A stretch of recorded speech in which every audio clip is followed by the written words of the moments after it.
Hi hello నమస్తే welcome to doctor Rao dental YouTube channel. 25 సంవత్సరాలు Osmanian గాంధీలో service చేసి 39 సంవత్సరాలుగా అమీర్పేట్లో ప్రాక్టీస్ చేస్తున్నారు. సామాన్య ప్రజలందరికీ దంత వైద్యం మీద అవగాహన కలిగించడానికి ఈ ఛానల్ ప్రారంభించడం జరిగింది. ఇప్పుడు మనతో ఉన్నారు డాక్టర్ ఓ నాగేశ్వరరావు గారు. మరిన్ని విశేషాలు డాక్టర్ గారిని అడిగి తెలుసుకుందాం. నమస్తే డాక్టర్ గారు.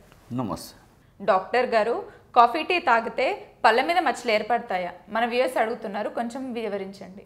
చాలామంది ఈ కాఫీలు టీలు అంటే రెగ్యులర్గా తీసుకుంటూ ఉంటారు.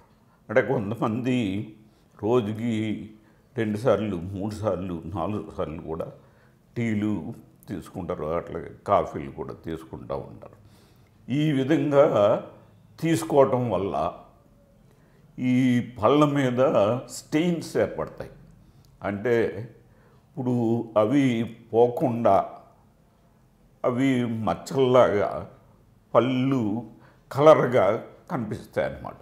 అంటే ఈ విధంగా ఉండకుండా ఉండాలంటే మీరు కాఫీ కానీ టీ కానీ తీసుకున్న వెంటనే నోట్లో నీళ్లు పోసుకుని పుక్కిలించి ఉమ్మి వేయాలి. ఇట్లా చేసినట్లయితే వెంటనే ఆ స్టెయిన్స్, ఆ రంగు అనేది ఆటోమేటిక్గా పోతుందన్నమాట. కాబట్టి ఈ విషయాన్ని గమనించి మీరు ఈ విధంగా చేయగలరని భావిస్తున్నాను. ఈ వీడియో మీకు నచ్చినట్టయితే లైక్ చేయండి, షేర్ చేయండి అండ్ అలాగే డాక్టర్ రావు డెంటల్ యూట్యూబ్ ఛానల్ని సబ్స్క్రైబ్ చేయడం మాత్రం మర్చిపోకండి.